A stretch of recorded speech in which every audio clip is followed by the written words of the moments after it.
छात्र जो 10th class में इस बार बोर्ड देने वाले हैं उन सब लिए छात्र के लिए एक टॉपिक्स लिए हैं प्रकाश का प्रवर्तन। प्रकाश से रिलेटेड आप लोगों को टॉपिक्स है एक प्रकाश का प्रवर्तन। इसमें सबसे पहले हम लोग को जानना है कि प्रकाश है क्या। तो प्रकाश वो माध्यम है, प्रकृति का दिया हुआ वो माध्यम है जिसके कारण हम लोग वंडरफुल ऑब्जेक्ट को जो प्राकृतिक में मौजूद है उसको हम लोग देख पाते हैं। और सर इसको देखने के लिए हमको भगवान ने गॉड गिफ्टेड चीज़ आई भी दिया है, तो उसका प्रकाश में से और आई से रिलेटेड हम लोग तो प्रकाश का प्रवर्तन कहते किसे हैं। जब कोई प्रकाश की किरणें किसी सतह पे टकराने के बाद वापस उसी माध्यम में आ जाता है, वह घटना प्रकाश का प्रवर्तन कहलाता है। प्रकाश की जब कोई किरणें किसी सतह से टकराने के बाद वापस उसी माध्यम में लौट जाती है, जैसे हवा से आ रहे हैं इस सतह से टकराने के बाद हवा में ही चले गई, तो यह घटना प्रकाश का प्रवर्तन कहलाता है। इसका हम डिफिनीशन नहीं लिख रहे हैं। और प्रकाश के प्रवर्तन के दो नियम हैं।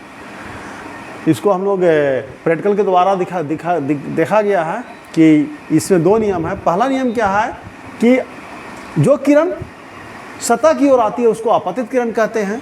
सतह से टकराने के बाद जो वापस लौट जाती है उसके परावर्तन किरण कहते हैं। जिस बिंदु पे ये किरण आपतित होती है उसको बोलते हैं आपतन का बिंदु। इसको अंग्रेजी में हम लोग बोलते हैं पॉइंट ऑफ इंसिडेंट।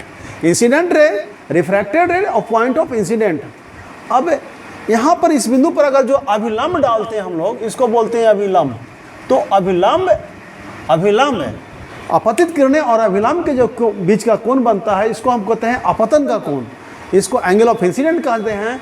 और अभिलंब तथा परावर्तन के बीच का जो कोण बनता है उसको हम लोग परावर्तन कहते हैं।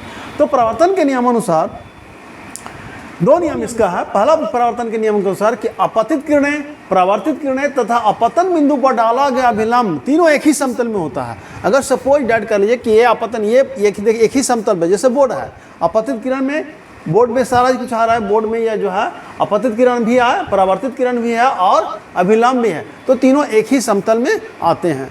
दूसरा जो है परावर्तन का नियम, वह परावर्तन का नियम के अनुसार है कि जो आपतन का कोण है और परावर्तन का कोण दोनों आपस में बराबर होते हैं। तो ये परावर्तन का दो नियम है।